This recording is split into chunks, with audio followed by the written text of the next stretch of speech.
martial law idedeklara Now! para sa Grand Rally ng Iglesia ni Cristo sa Hala. titigilan? Dapat yan ay protektahan at dapat ay palakasin. Sapagkat dyan nagmumula lahat Walang barangay, walang munisipyo, walang syudad, walang probinsya, walang republika kung hindi natin mabubuo ang ating pamilya.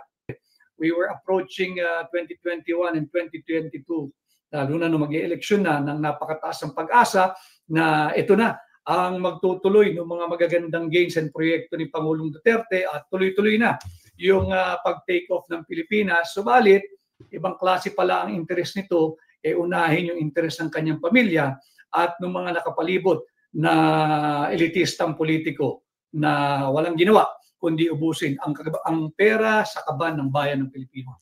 Yeah, so Attorney Vic, etong issue sa drugs or sa pulburon na talagang hindi natatapos-tapos. Recently, merong pronouncement ang PNP na kung saan exempted ang mga, not only yung mga police natin, kundi pati mga kasundaluhan sa drug test at dito sa psychological test. Ano ang opinion nyo dito para talagang, ito-tolerate na itong paggagamit ng illegal? Isang malaking pambubudol sapagkat lalong tumitindi yung panawagan na sumailalim sa isang open, fair, credible and transparent hair follicle drug test ang Republika ng Pilipinas na namumuno, si Bongbong Marcos, subalit ginawa ng exempted yung mga miyembro ng AFP at PNP and I'm not sure if even other members of the uniformed personnel. Subalit tingnan po ninyo, ang security guard na hindi naman lahat ay nagdadala ng baril ay kinakailangang sumailalim sa isang psychological. Yes. Magandang morning sa ating mga kasama at nandito naman si Kuya Roots nagbabalik at syempre kung hindi ka pa nakasubscribe sa ating channel, pa-subscribe na lang po at hit mo na rin yung bell para updated ka sa ating mga video. Yan na ha. Morning ha. Araw ng Lunes January 13. Ano ho kaya ang kaganapan? Pero bago natin yan ipasok ang kaganapan, ito muna. Yung balita rito. Alam na ho pala nila na 1 milyon mahigit ang dadalo dito sa peaceful rally ng Iglesia ni Cristo. Kung sino magbabalita niya na siyempre, si Kuya Julius. At ngayon, ano ba yung paghahanda sa rally na ito? At merong pahayag dito, ang pagpaharap ni Attorney Vic. Mamaya ho. At mamaya na, abangan nyo na lang. Baka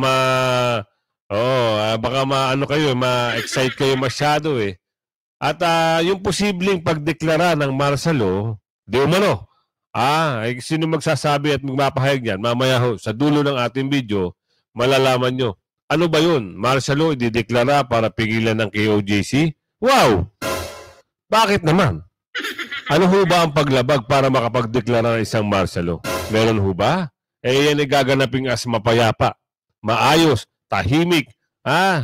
Kung kayo ay magpapasiklab ng hindi karapat-dapat at hindi kaaya-aya para makapagdeklarang di umano ng isang hindi kagandahang pagsasagawa, isang malabong pag-uusap yan. Pero bago natin isipin yan, eto muna, isang like at share. All gusto po tayo dyan. Like nyo yung video at i-share. Kuya Julius, pwede mo mga report kung ano yung pag-uusap Ito na. Mahigit 1 milyong taga-Iglesia ni Cristo ang inaasahang dadagsa sa peace rally laban sa impeachment kay Vice President Sara Duterte. Asahan na... Maliwanag ko ang binanggit Maliwanag sa maliwanag. Mahigit 1 milyon uulitin natin para maayos. Mahigit 1 milyong taga-Iglesia ni Cristo ang inaasahang dadagsa sa peace rally laban sa impeachment kay Vice President Sara Duterte. Laban sa impeachment para kay Vice Presidente. Maliwanag. Diba? Yan ho ay gagawin dahil ayaw ho ng taong bayan, ayaw ho din ng religious group na magka-watak-watak. Kaya ho yan gagawin. Yung iba kasi binibigyan ng kulay. Pero ano ba ang kulay ng pula at kulay green? Pero para mas magandang kulay green, ano? Patuloy. Asahan raw ang matinding traffic dahil ilang kalsada ang isasara sa Maynila. Nasa frontline ng balitang yan, si Gerard de la Peña. Kasado na ang peace rally ng Iglesia ni Cristo sa Quirino Grandstand sa Maynila sa Lunes. Nasa 1 milyong miyembro ng INC ang inaasahang dadalo sa rally mula sa iba't ibang bahagi ng Luzon. Kaya ngayon pa lang, pinaplano na ng LGU ng Maynila at ng MMDA kung saan papapwestuhin ang libu-libong sasakyang daragsa sa Lunes. Halos 20 designated parking areas ang itatalaga ng MMDA. Papayagan ng INC members na mag-park ng sasakyan sa isang lane ng ilang kalye sa Maynila. Pero kung may sasakyan na hahambalang sa daan, hindi raw mangingimi ang MMDA na isyuhan sila ng violation tickets o ipahatak ang mga sasakyan. Dapat isang lane lang ang sasakupin. Hindi po pwedeng sakupin yung buong kalsada. Dahil kung magkaroon po ng emergency, kailangan po may dadaanan ang mga emergency vehicle. Dahil sa dami ng inaasahang tao, may mga isasara ring kalye. Kabilang ang Katigbak Drive, South Drive, Rojas Boulevard, TM Calao, Bonifacio Drive, P. Burgos at Maria Orosa. Magpapakalat naman. Liliwanagin natin na ang Rojas Boulevard po ay isasarado. So ngayon pa lang marami na hong dumadalo, nakakapanood po tayo ng mga live ng ibang mga vloggers. Halos nagpuntahan na yung mga van na nakikita natin. At meron hong galing pa ng probinsya o tawid dagat na pupunta ho. Ganyan ho. Hindi lang 1 milyon ito eh. Ang pagkakaintindi natin, mas higit pa sa 1 milyon, 2 milyon, 3 milyon ang dadalo. Ganun ho kagrabe, kadami, at ganun ho ang suporta nila dito sa peaceful rally ng Iglesia ni Cristo. Kahit hindi ho miyembro ay imbitado. Diba? At ang balita natin, yung ibang religious group, dadalo rin po. Tuloy. Ng mga tent at portalet ang MMDA para sa mga dadalo sa rally. Ang lokal na pamahalaan ng Maynila, pagtutuunan naman ng emergency response at peace and order sa rally. Nag-alert na rin po si Mayor sa mga nearby hospitals para in case merong magkaroon ng minor na mga medical needs, meron din agad na mapupuntahan. Para makameno sa traffic, sinuspindi na rin ng Malacanang ang pasok sa klase at trabaho sa mga tanggapan ng gobyerno sa Maynila at Pasay sa Lunes. Sa Cebu City naman, wala pang anunsyo kung isususpindi ang pasok o kung may isasarang kalye. Pero ayon sa organizer ng Peace Rally doon, tinatayang aabot sa 300,000 ang sasama sa rally nila. Tiniyak naman ng Philippine National Police na hindi maapektuhan ng Peace Rally ang mga nakaschedule na programa ng sinulog. Ang Peace Rally na yan ng Iglesia ay bilang pagsuporta raw nila kay Pangulong Bongbong Marcos. Kaugnay ng pahayag nitong sayang sa oras ang impeachment laban kay Vice President Sara Duterte. Kaya sa baluarte ng mga Duterte sa Davao City, may daan-daang libong INC members din na makikiisa sa Peace Rally. Nakatakdang isara bukas hanggang sa Lunes ang ilang kalsada sa Davao City para magbigay daan sa idaraos na programa. Yan mga kasama ha, maliwanag sa maliwanag. Buti na lang, ito si Kuya Julius, maayos itong nagbabalita. No? Pero dito, parang dispalinghado ako, hindi ko maintindihan kung ano yung usapin dito eh.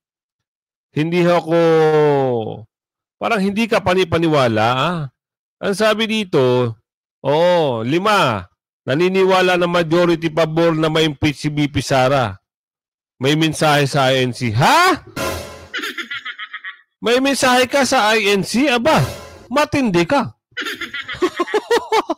Di ba? Sino daw? Delima. May mensahe sa INC. Ayan ang title. Lalalakihan ko. Baka naman kasi sabihin nyo, niloko kayo eh. Ayan, basahin nyo. Di ba? At naniniwala siya na pumapabor na ma-impeach si BP Sara. Kwento nyo na lang yan sa pagong, baka maniwala pa sa inyo. Sige, ito na nga para mas maganda. Sila na bahala at kayo na lang ang bahalang humusga mga kasama kung totoo ba yung pinagsasabi nila. Tuloy. Sa ibang issue naman ho, kayo po yung spokesperson ng unang grupo na nag-hire ng impeachment complaint laban kay Vice President Sara Duterte. Ma'am, sa mga impeachable offense na kabilang ho dito sa complaint, ano ho sa tingin ninyo yung pinakamabigat at talagang karapat-dapat na ikatanggal ni VP Sara sa pwesto? Okay. Ano daw? Parang nabibingi ako ano daw yung mga karapat-dapat na ikatanggal? Wala hong ikatatanggal. Nakakatuwa ho kayo, no? Pag kayo ay mga magbabalita, may ganun pa talaga. Sige, bahala sila. Sila yung malayang magbalita nga naman. Kayo na lang mga bahala, mga kasama ang humusga. Tuloy. Insofar as the first complaint is concerned, kasi doon ako yung spokesperson, is meron 4 or 5 principal grounds. 4 pero actually 5 kasi may hinalong grounds, no? Siyempre, yung culpable violation of the Constitution, the graft and corruption, bribery. Wala hong hinurakot si BP Sara. At wala ho siyang wala ho sa bokabularyo niya na mangurakot sa kaban ng bayan. Yan ho ang pagkakilala namin at talagang naniniwala kami na hindi kurakot ang mga Duterte. Dahil kung kurakot yan, may bahay yan sa Forbes at Ayala. Agaya ng mga kababayan mo, kaibigan mo dyan, 5 bahay sa Forbes. Tama. Tingnan yung bahay nila sa Davao. Napakasimple. Si Tatay Digong, napakasimple. Kumain ng 3 beses ang araw, ayos na. Babiyahe, naka-polo, nakasimpleng pantalon, ayos na. Yung iba nga dyan, babiyahe, todo-todo yung may security, meron pang taga-alalay ng bag. Budget na napakalaki. Si Ate Sara ho, nagbiyahe, mag-isa lang, sumasakay ng aeroplano, uuwi ng Davao. Napakasimple. Tapos sasabihin nyo, kurakot. Wow! Kung estudyante ang kausap nyo, baka mapaniwala nyo. Pero alam na ho ng taong bayan kung ano ho talaga ang tunay nang nangyayari at ano yung mga kagustuhan nyo. Yun lang ho sabi ni Aling Marites. High crimes, no? And high crimes, what else? Meron pa akong nakakalimutang isa. Kasi there's one more. Kasi there's supposed to be 6 grounds in the Constitution. That includes treason. Except for treason, grounds yung iba. Lahat na grounds na yon, yun ang grounds sa first complaint. Now, under those grounds are 24 articles of impeachment. Siguro nakita mo na, nabasa mo na rin, o at least we have an idea kung ano yung mga 24 articles of impeachment. Now, sa tanong mo, kung alin doon ang pinakamabigat, ang pwede kong maituro doon is tungkol nga doon sa unexplained use of confidential and intel funds. Tsaka yung lack of cooperation niya hindi siya nag-explain. Eto na naman tayo sa lack of cooperation. Ano ba sabi ng COA? Ano sabi ng ombudsman? Di ba? Ano bang confidential fund? Dapat hindi hong pinag-uusapan yan kasi confidential yan Ano sabi ng COA? Wala hong nilabag ang Vice Presidente. Wala siyang kinurakot. Wala hong siyang inumit sa kaban ng bayan. At bakit hindi siya hindi siya umati ng patawag? Dahil hindi ho kaso yan. Yan ho ay, kung kaso man yan at gusto nyo isampa, ay dapat sa husgado, doon nyo na sasagutin niya. At sinagot na rin ni Atty. Vic yan lahat-lahat. Bakit pa naman sa kasagsagan ng eleksyon nyo ginagawa yan? Di ba? Yung isa nga parang bumabaliktad na bumabait na, ika nga. Pero hindi pa rin naniniwala ang taong bayan. Kasi mabantot na talaga ang baho ng kanal. Di ba? Napakasimple lang naman yun, ate. Oo. Tuloy pa natin. Hinahayaan lang yung mga tao niya, ang mga nag-explain. Nung una nga, ayaw niyang mag-appear sa hearing. Pero nung nag-appear siya, wala, hindi naman niya in-explain. Kasi hinayaan lang nga niya yung kanyang... Kasi nga, ate, dahil bakit siya mag-explain? Hindi naman dapat siya mag-explain yan Dapat hintayin niyo muna kung ano yung report ng COA ngayong January at February. Bakit nyo pinipilit? Mga bakulaw pala. Na magsalita si BP. Wala naman siya dapat ipaliwanag sa taong bayan. Alam ng taong bayan. Bakit bukod tangi lang si BP Sara at mga Duterte ang sinisilip nyo pagdating sa mga pondo na yan? Hindi nyo silipin lahat ng mga bakulaw at yung flood control at kung ano-ano pang project na meron bang project? Parang wala naman. Diba? Yung gold ang silipin nyo at yung pondo. Kung sino nakaupo ngayon, yun dapat tuloy. Tauhan. And then syempre yung tungkol doon sa naging complaint ni former Senator Sonny Trillanes na tumatanggap sila from drug lords. And then yung meron sila... Ay nako, ayun na naman tayo Hindi mo ba napanood para nagsusuri na nga yun? Hindi lang tinanggap yung kanyang pagsorry. Dahil tuloy daw ang kaso sa Davao. Di ba bumabait nga ngayon? Naku naman, ate naman. Tuloy. Lang mga bank accounts na hindi na naka-reflect o hindi kayang i-explain doon sa kanyang mga SALN. Ay nako, sinagot na rin niya ng bangko. Wala raw ganun. Ano ba naman, hindi pa rin kayo matigil-tigil. Wala naman daw bank account na ganun. Sinagot na rin ng bangko. Ano ba? Huli pa ba kayo sa balita o talagang nagbubulag-bulagan lang kayo, sabi ni Aling Mary Jane? Oh, di ba sinagot na yan? Nabalitaan na rin yan. Ate naman, ano bang lusot ang gusto mo? Ano ba bang interview? Kasi pag nagpapa-interview kayo, dapat makatotohanan lang. Kasi kilala na nga kayo ng ating kababayan, sabi ni Ate Jocelyn. Wala na ho. Oo. Kasi kung mabuti ang ginagawa niyo, sabi ni Ate Jocelyn, ito, grabe naman si Ate Jocelyn. Kung maayos ang ginagawa nyo, edi sana, maganda ang tingin sa iyo ng ating kababayan. Ang problema kasi,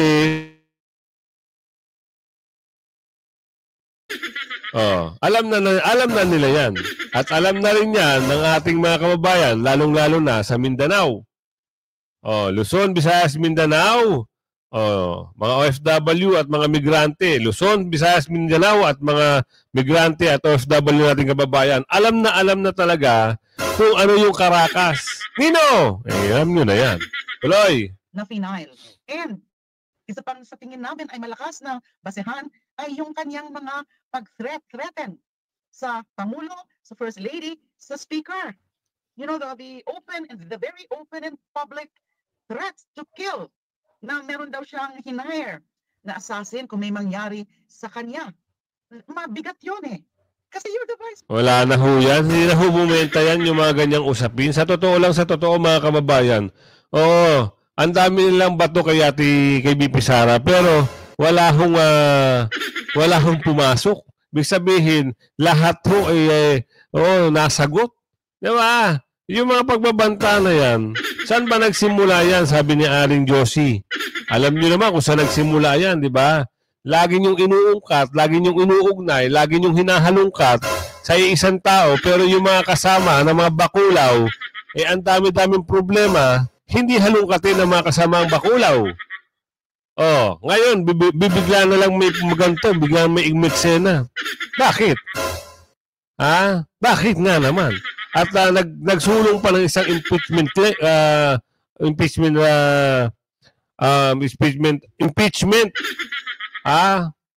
di ba? Nag-file pa ng impeachment. Mayroon pang pang-apat. Aba.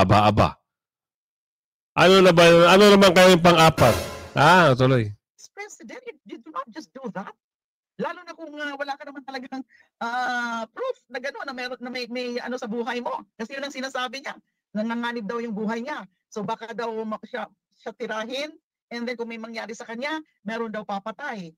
Yung sa tatlo, na may conclusion kaagad na sila yung behind yung supposed na attempted assassination sa kanya.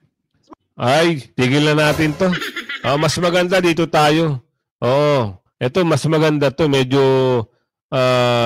maganda yung pagpapaliwanag dito. Kasi doon parang gas-gas na. Magmula doon hanggang ngayon, ganun pa rin ang issue. Walang pagbabago. Dito, ano sabi dito, Marcelo?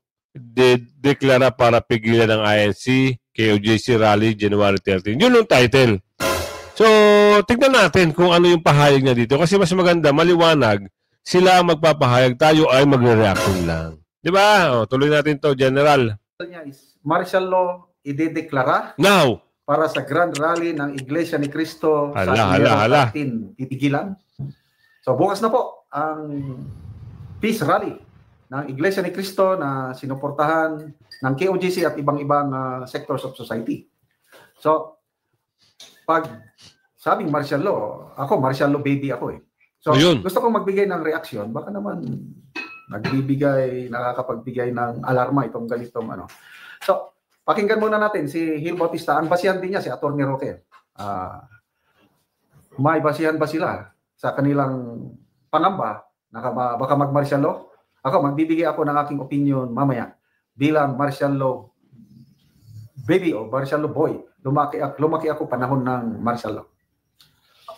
Kaya, yun, may possibility po, no, na makapigilan po nila ito sa pamamagitan po ng pagdeklara po ng martial law, ano po, mga kabida. Yun po yung opinion, no, ni Atty. Harry Roque, ano po, no. Pakinggan muna natin itong naging pahayag at vlog po ni Atty. Roque, mga kabida.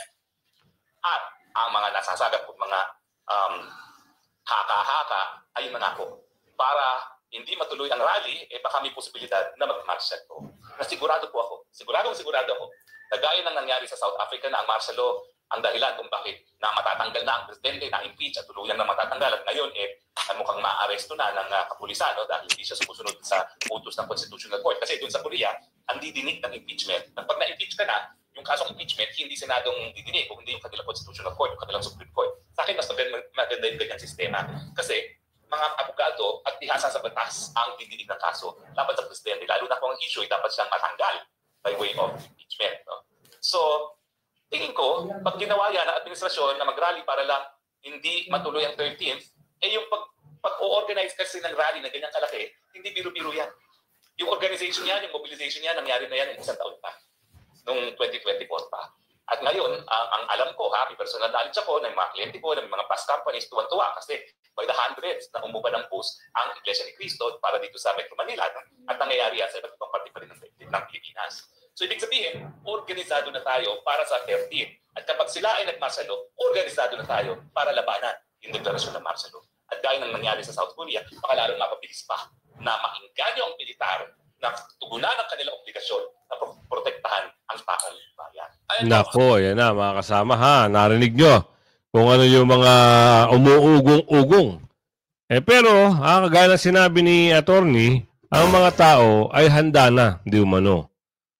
Pero, ano ba yung pag-uusap dyan tungkol sa martial law? Ha? Ano ba yung mga grounds para magdeklara ng martial law?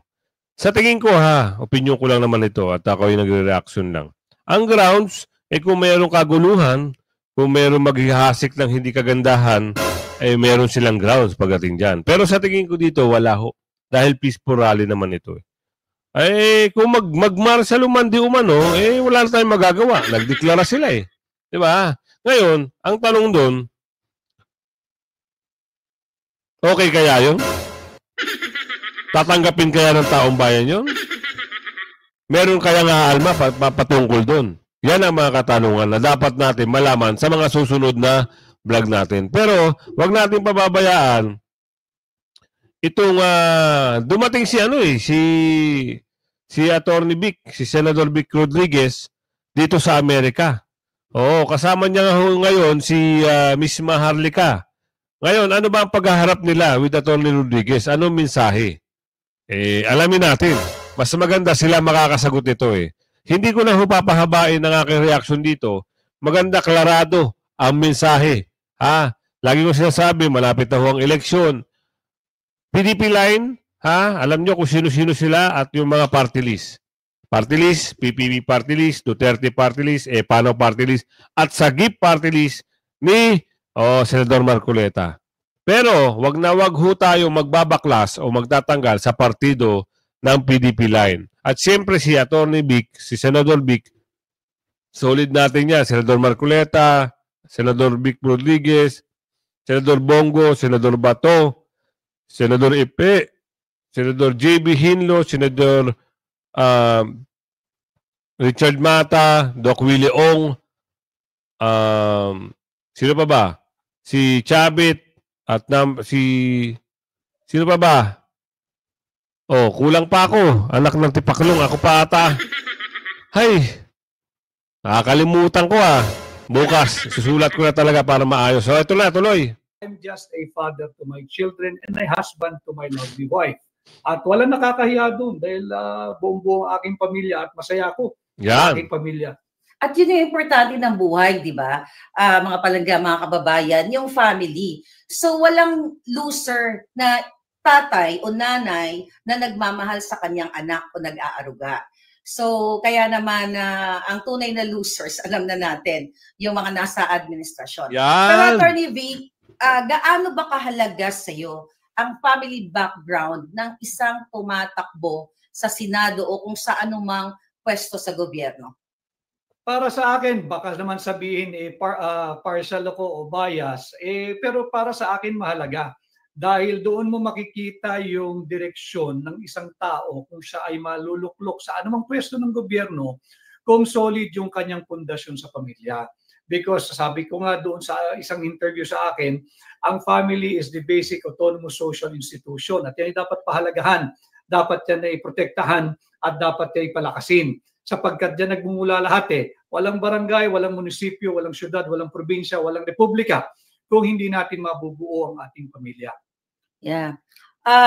Well, sa lahat ng mga nakabasa na sa book ni Attorney Vic Rodriguez, for sure, ang nakaantig dito sa akin, talagang ino-honor mo ang iyong mother.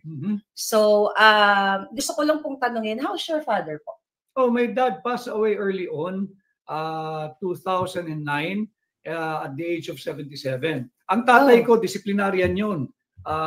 Napakahigpit nun, pero maganda dahil 12 kami magkakapatid eh. At yung 12 yan, kahit isa dyan, walang nagdroga.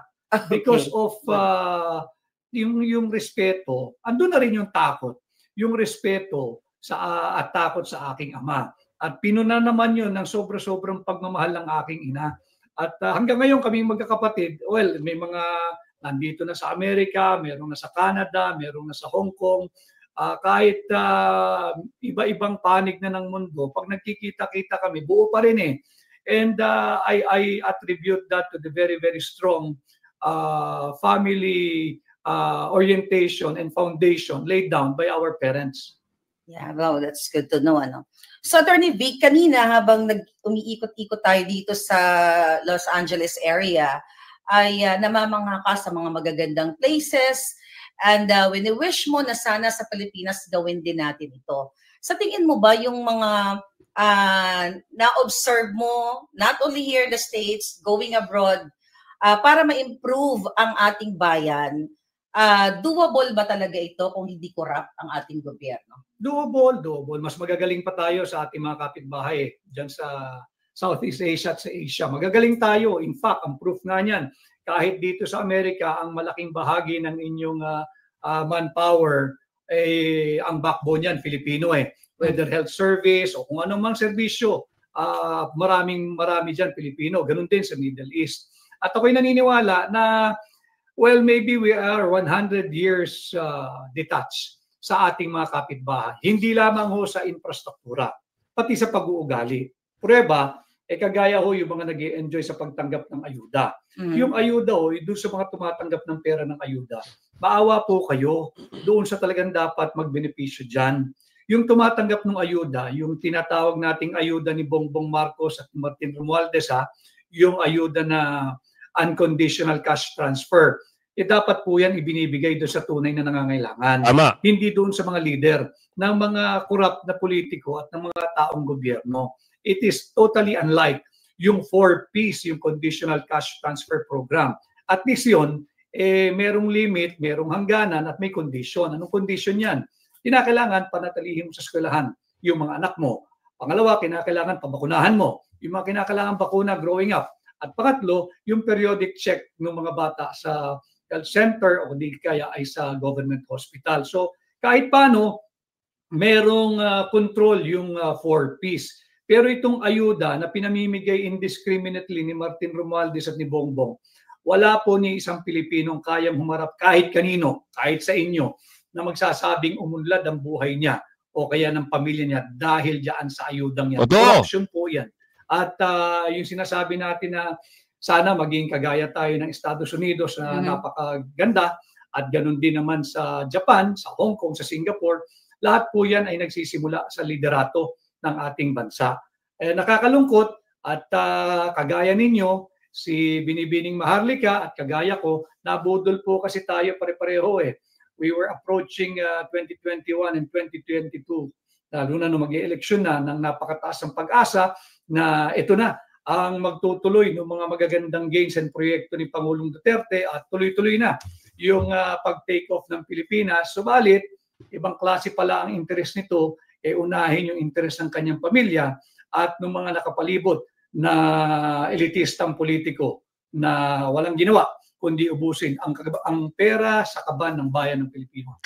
Yeah, so Attorney Vic, etong issue sa drugs or sa pulburon na talagang hindi natatapos-tapos.